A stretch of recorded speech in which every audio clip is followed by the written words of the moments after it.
दोस्तों आज के वीडियो में हम लोग बात करेंगे विशिष्ट शिक्षकों का सेवा निरंतरता, नियोजित शिक्षकों का प्रमोशन और जो बीपीएससी शिक्षक हैं उसका वेतन निर्धारण जो पे प्रोटेक्शन के अनुसार है और उनका सेवा निरंतरता के बारे में। जैसा कि आप सभी जानते हैं दोस्तों, 22 नवंबर 2025 को शिक्षा विभाग के द्वारा एक आदेश जारी किया गया था दोस्तों, जिसमें कहा गया था कि 9 सितंबर 2025 को जो कमेटी का गठन हुआ था, वो कमेटी के अनुशंसा पर 1 to 5 का जो विशिष्ट शिक्षक है या विद्यालय अध्यापक है, उनका 6 to 8 के विशिष्ट शिक्षक या विद्यालय अध्यापक के पद पर प्रोन्नति होगा।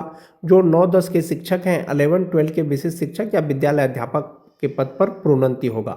जो मोस्ट इम्पोर्टेंट चीज़ था इस पत्र में दोस्तों, वो था क्या कि विद्यालय अध्यापक के पद पर प्रोन्नति हेतु स्थानीय निकाय अंतर्गत प्रशिक्षित शिक्षक के रूप में किए गए कार्य अवधि की गणना सुनिश्चित करेंगे। यानी कि स्थानीय निकाय के रूप में या नियोजित शिक्षक के रूप में जो उन्होंने कार्य किया है उसका गणना होगा, लेकिन किस में गणना होगा? वो प्रोन्नति में गणना होगा, यानी प्रमोशन में गणना होगा। इसमें शिक्षा मंत्री ने भी, माननीय शिक्षा मंत्री ने भी इसे स्पष्ट किया है दोस्तों कि जो विशिष्ट शिक्षक हैं, विद्यालय अध्यापक हैं, उनका जो पहले का सेवा है यानी नियोजित शिक्षक के रूप में जो उन्होंने सेवा किया है उसका गणना किया जाएगा, लेकिन प्रोन्नति में किया जाएगा। इस प्रकार के से दोस्तों सभी शिक्षकों को सेवा निरंतरता दे दिया गया है प्रोन्नति में। 16 फरवरी 2026 का यही वो पत्र है दोस्तों, जिसमें माननीय शिक्षा मंत्री के द्वारा जवाब दिया गया था।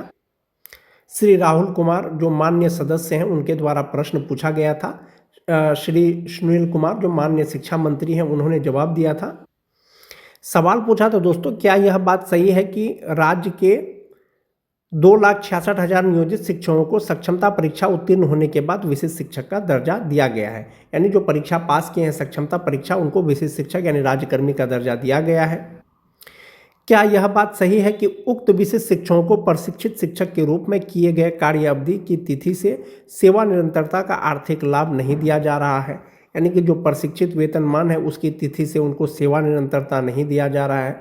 जो तीसरा सवाल था दोस्तों, यदि उपर्युक्त खंडों के उत्तर स्वीकारात्मक है तो क्या सरकार विशिष्ट शिक्षकों को प्रशिक्षित शिक्षक के रूप में किए गए कार्य अवधि की तिथि से सेवा निरंतरता का आर्थिक लाभ देने का विचार रखती है? यदि हाँ तो कब तक, नहीं तो क्यों नहीं? तो माननीय शिक्षा मंत्री के द्वारा जो जवाब दिया गया था दोस्तों कि वस्तु स्थिति यह है कि बिहार विद्यालय विशिष्ट शिक्षक नियमावली 2023 के नियम 8.1 के तहत विशिष्ट शिक्षकों को वेतन संरक्षण का लाभ दिया गया है। साथ ही विभागीय आदेश के संख्या 4207 दिनांक 22 नवंबर 2025 के द्वारा विशिष्ट शिक्षकों को प्रोन्नति हेतु स्थानीय निकाय अंतर्गत प्रशिक्षित शिक्षक के रूप में किए गए कार्य अवधि की गणना करने का भी प्रावधान किया गया है। यानी कि 22 नवंबर को जो पत्र आया था दोस्तों, इसमें स्पष्ट किया गया है कि जो सेवा का गणना है वो किया जाएगा, लेकिन किस में किया जाएगा? वो किया जाएगा आपके प्रोन्नति में, प्रमोशन में। जैसा कि आप देख पा रहे होंगे दोस्तों, जो विशिष्ट शिक्षक नियमावली का जो पॉइंट 8 है, इसमें यह है कि विशिष्ट शिक्षक स्थानीय निकाय नियमावली 2020 के तहत उन्हें वेतन संरक्षण का लाभ दिया जाएगा और सभी शिक्षकों को वेतन संरक्षण का लाभ देते हुए वेतन निर्धारण भी कर दिया गया है। विभाग ने आदेश दिया है कि अब बीपीएससी शिक्षकों को भी वेतन संरक्षण का लाभ दिया जाएगा, उनकी प्रक्रिया भी शुरू कर दी गई है।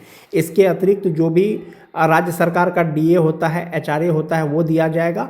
और विशिष्ट शिक्षक और बीपीएससी शिक्षक जो राजकर्मी शिक्षक हैं, उनके लिए एक फिटमेंट मैट्रिक्स टेबल जारी किया है दोस्तों शिक्षा विभाग ने। उसी के अनुरूप उनको वेतन दिया जा रहा है और आने वाले समय में भी दिया जाएगा, जब तक कि 7th पे या 8th पे के अनुसार जो है उनका पे स्ट्रक्चर नहीं बनता है। फिलहाल जो नियमावली में आपका फिटमेंट मैट्रिक्स टेबल है, उसी के अनुसार आपको जो है वेतन मिलेगा, चाहे वो विशिष्ट शिक्षक हो, चाहे वो बीपीएससी शिक्षक हो। दूसरा चीज़, आपकी जो सेवा की गणना की जा रही है वो पॉइंट नंबर 9 के लिए किया जा रहा है। बीपीएससी शिक्षक नियमावली हो या विशिष्ट शिक्षक नियमावली हो, दोनों प्रकार के नियमावली में यह प्रावधान है कि 1 to 5 के जो विशिष्ट शिक्षक हैं 6 to 8 के विशिष्ट शिक्षक बनेंगे प्रोन्नति के बाद। जो 6 to 8 के विशिष्ट शिक्षक हैं 6 to 8 के वरीय विशिष्ट शिक्षक बनेंगे प्रोन्नति के बाद। जो 9-10 के विशिष्ट शिक्षक हैं वो 11-12 के विशिष्ट शिक्षक बनेंगे प्रोन्नति के बाद। और 11-12 के जो शिक्षक हैं 11-12 के वरीय विशिष्ट शिक्षक बनेंगे प्रोन्नति के बाद। सेम प्रोसेस दोस्तों बीपीएससी शिक्षकों में भी है, बीपीएससी शिक्षक नियमावली में भी सेम पॉइंट है। तो जो 1 to 5 के शिक्षक का प्रमोशन होगा 6 to 8 में, वो उपलब्ध रिक्तियों के अनुसार होगा। जो 6 to 8 का होगा वरीय शिक्षक बनेंगे, वो अपने ही पद पे बनेंगे। दूसरा चीज़ है दोस्तों कि जो 9-10 के शिक्षक हैं अगर रिक्ति रहेगा तब होगा, जो 11-12 के हैं वो अपने ही स्थान पर बनेंगे। ये सब प्रोन्नति के लिए दोस्तों जो नियमावली में प्रक्रिया है वो है 8 वर्ष के बाद, यानी लगातार 8 वर्ष के सेवा के बाद जो है उनका प्रोन्नति होगा। आप मान जाइए कि 1 जनवरी 2025 को जो शिक्षक योगदान किए हैं विशिष्ट शिक्षक के रूप में, यदि नियमावली के अनुसार जो पहले दिया गया था यदि उनका प्रोन्नति होगा, प्रमोशन होगा, तो वो 1 जनवरी 2033 को प्रमोशन के योग्य होंगे या प्रोन्नति के योग्य होंगे। विभाग ने अब इसे संशोधन कर दिया है। माननीय शिक्षा मंत्री के द्वारा लिखित जवाब भी दिया गया है कि जो भी विशिष्ट शिक्षक जो है स्थानीय निकाय के रूप में नियोजित शिक्षक के रूप में जो कार्य किए हैं उनका कार्य का गणना किया जाएगा। यानी 8 वर्ष सेवा आप जोड़ लीजिए कि प्रशिक्षित वेतनमान की तिथि से यदि आज के डेट में आपका 8 वर्ष हो गया है तो आपका प्रमोशन हो जाएगा। यानी बेसिक ग्रेड के अगर शिक्षक हैं तो स्नातक ग्रेड के शिक्षक हो जाएंगे। सिर्फ और सिर्फ ये मान के चले कि जो टीटी पास शिक्षक हैं और जो छठा पेज वाले शिक्षक हैं सिर्फ वही प्रमोशन के योग्य नहीं है, बाकी जो प्रशिक्षित वेतनमान की तिथि से जो आपका सेवा का गणना है वो गिना जाएगा। 8 वर्ष जब आपका पूर जाएगा आपका प्रमोशन किया जाएगा। एक ये चीज हो गया। नियमावली में एक चीज और स्पष्ट किया गया था दोस्तों, अधिकार के रूप में किसी भी प्रोन्नति का दावा नहीं किया जा सकता है। सभी प्रोन्नति उपलब्ध रिक्तियों के अधीन होगी और विभागीय नीतियों को ध्यान में रखते हुए किया जाएगा।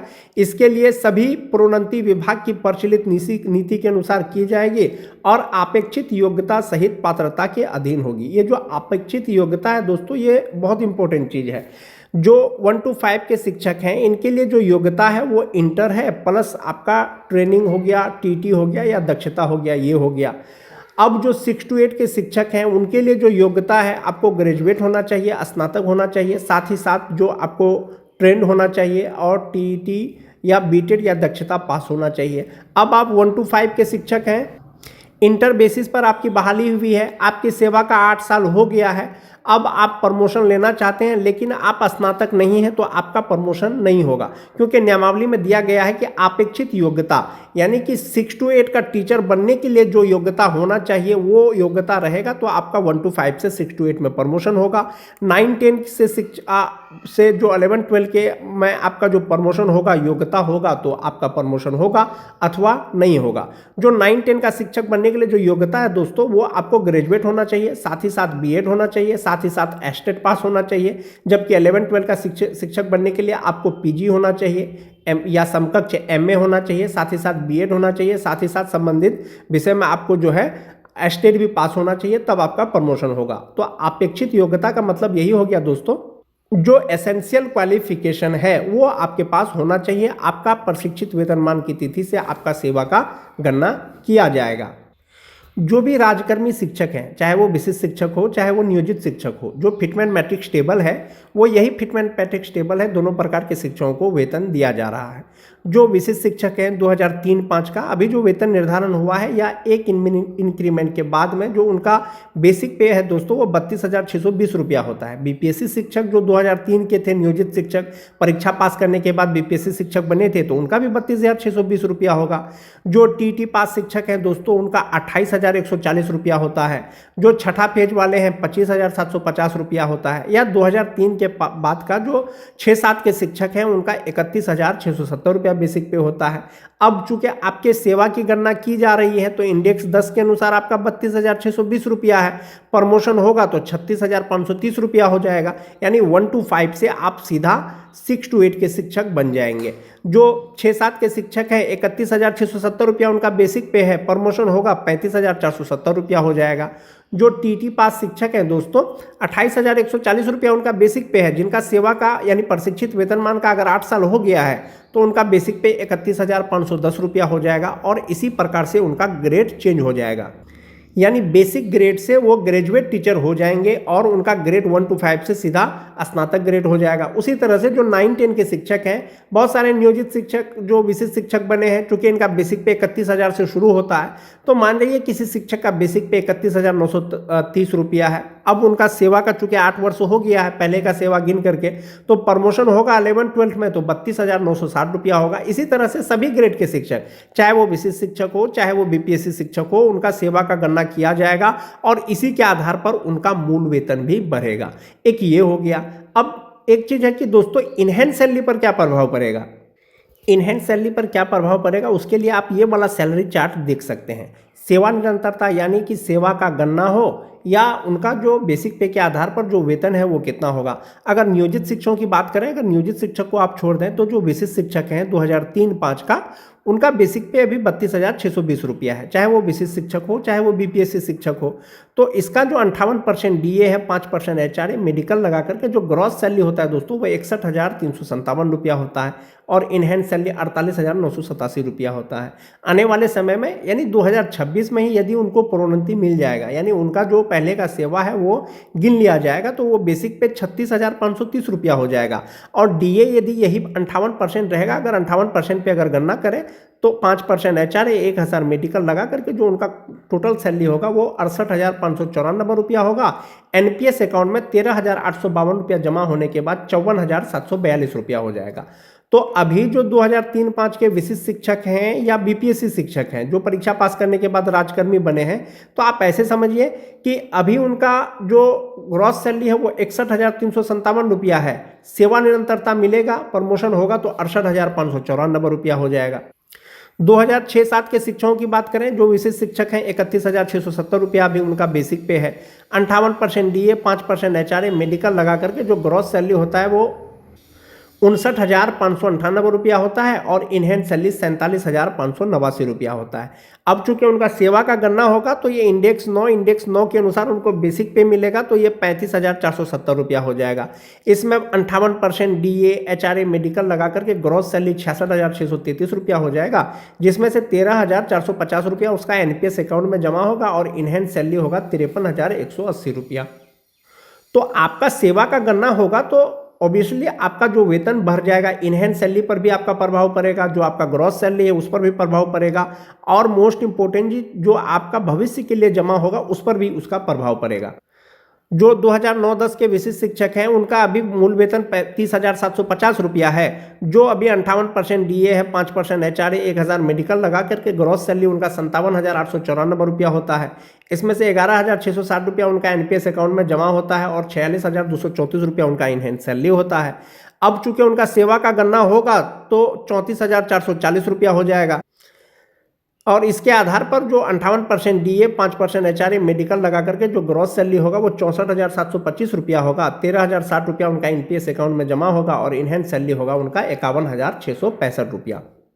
बहुत लोग कहते हैं कि दोस्तों कि विशिष्ट शिक्षक बनने में ज़्यादा फायदा है या नियोजित रहने में ज़्यादा फायदा है, तो आप उसके लिए ये वाला चार्ट देख सकते हैं। जो नियोजित शिक्षक अभी हैं 2003-05 का, उनका बेसिक पे 32,290 रुपया के हिसाब से जो ग्रॉस सैलरी होता है 55,433 रुपया होता है, जबकि सेम वर्ष के जो विशिष्ट शिक्षक हैं उनका ग्रॉस सैलरी 61,357 रुपया होता है। प्रमोशन होगा नियोजित शिक्षकों का तो ग्रॉस सैलरी 58,432 रुपया होगा। प्रमोशन होगा विशिष्ट शिक्षकों का तो ग्रॉस सैलरी 58,594 रुपया होगा। तो सीधा सीधा दोस्तों 10,000 सैलरी का प्रभाव पड़ता है नियोजित शिक्षक वर्सेस विशिष्ट शिक्षक का। सेम चीज़ अगर 2006-07 के शिक्षकों की बात करें, नियोजित शिक्षकों का जो इनहैंस सैलरी होता है वो 50,284 रुपया होता है, जबकि जो विशिष्ट शिक्षक हैं 47,589 रुपया होता है। अगर ग्रॉस सैलरी की बात करें दोस्तों 53,884 रुपया होता है और जो ग्रॉस सैलरी है विशिष्ट का वो 59,598 रुपया होता है। नियोजित शिक्षक का प्रमोशन होगा 2006-07 का तो उनका ग्रॉस सैलरी 56,786 रुपया होगा, जबकि विशिष्ट का 66,633 रुपया हो जाएगा।